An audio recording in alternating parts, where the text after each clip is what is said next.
What is going on, guys? Welcome to your 53rd Java tutorial, and this is pretty much a continuation of the 52nd one, and there's probably going to be a 54th one.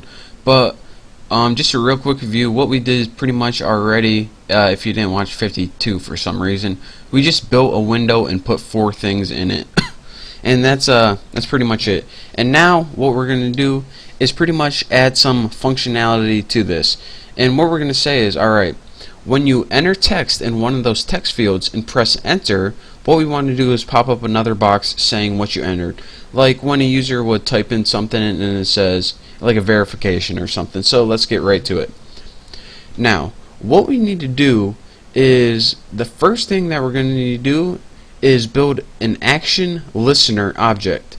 So what this means is we have 4 text fields waiting on the screen, and they're pretty much dumb and they don't do anything right now. What we want them to do is to add some brains to them and have them waiting on the screen and listening, it's called. And when you listen, you're pretty much just waiting for an event to happen. So right now they just look pretty. They're not even waiting for anything. So what we want to say is, alright, text boxes, listen for something to happen, and when that happens, we want you to execute a bunch of code. So the first thing that we're going to need to do is we're going to build another class to execute the code. But this class, I'm going to build an object for this class before I even build the class. So the class name is going to be the handler, and we're going to get some errors right here, but that's fine.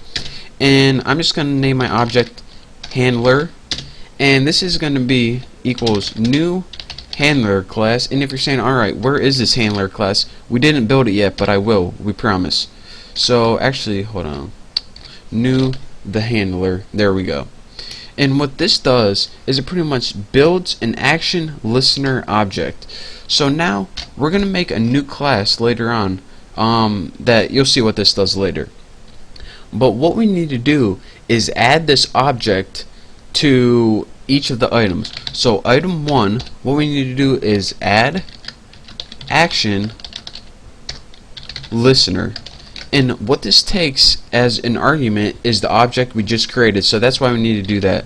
And the object, you can see it is called handler.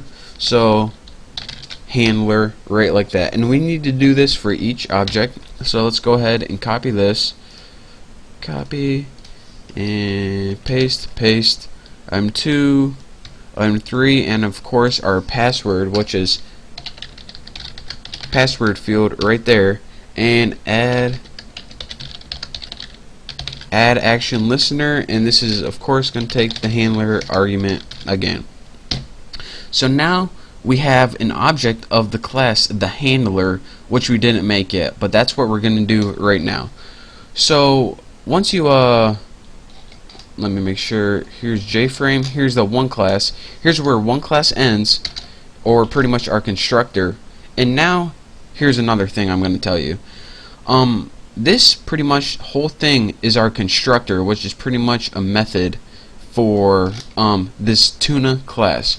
And you're probably thinking, alright, I'm going to build a new class, I'm going to build it on the outside of this. Well, actually, we're going to build another class, but we're going to build it inside this tuna class.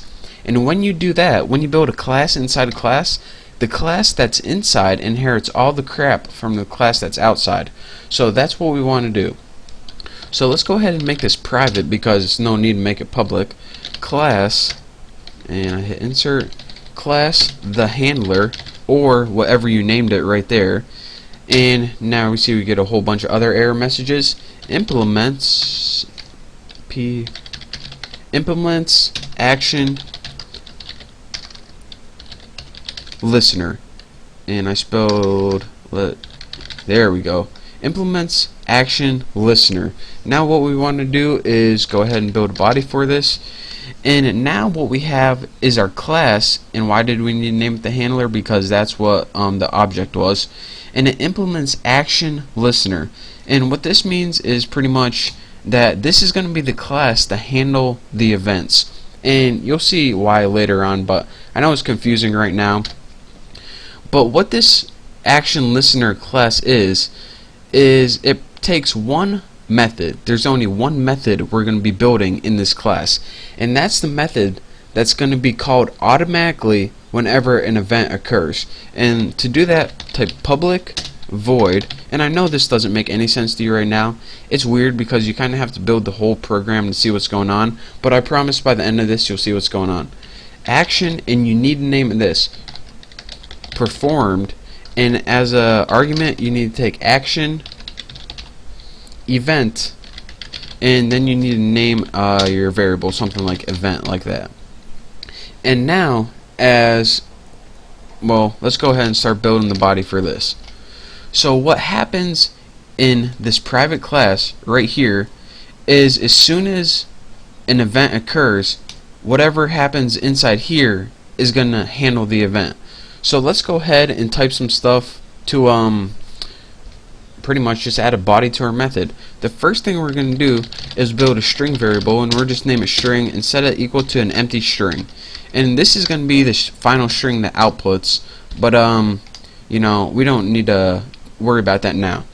Now the next thing we're going to want to do is make pretty much a huge if statement, and you'll see why in a second. The first condition we're going to test if the event, and remember this is like an enter or a click, and in this case it's going to be, if the event is going to be when the when the user presses enter. So if the event equals get source, and the source pretty much means where it happens, if it's equal to item 1, and what this means is pretty much if they clicked enter on text field number 1, then what do we want to do?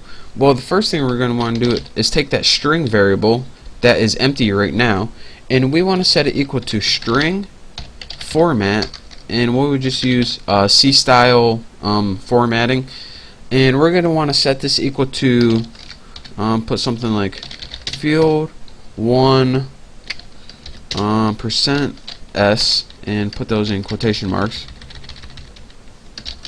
So what this is going to output is field 1 with a variable right here, and as our variable what we want to do is put event, and this is get action command. Now this is the last thing in this tutorial that's going to confuse you. What get action command means, after I add my semicolon, is get the text from that location. So if they type in Bucky in field 1 and press enter, what this is going to do is say, alright, your event source, or you hit enter at item number 1. So what I'm going to do is put field 1 equals Bucky, and you'll see why later on. But for now, just follow with me. The next thing we're going to do is build 3 else ifs. So else if, and just go ahead and copy this, paste, in event 2, field 2, and we'll get the action command for that. Now let's go ahead and just copy this one more time. Copy, and make sure my cursor's in the right spot. Oh cool, it's messing up. Cool. And paste. If event get sorts equals from item 3, then we just want to output field 3 equals that. And now what we want to do lastly is put else if, and let's go ahead and put event get source. Alright, if this event occurs on, what do we name it, password field, then what do you want to do? Set the string, why are you messing up, Haas? Set the string equal to string format, and let's just go ahead and do the same thing. The format is, let's put password field is %s, and the arguments it takes is of course event get action command right there. So now let me make sure we're good to go, don't have any errors aside from these. And what error are we getting right here? The method add ActionListner is undefined, which is we'll worry about that later. And the last thing we're going to want to do, and actually I'm running out of time, so I'll do it in the next tutorial. In the next tutorial we will finish everything up. So thank you guys for watching, and I'll see you then.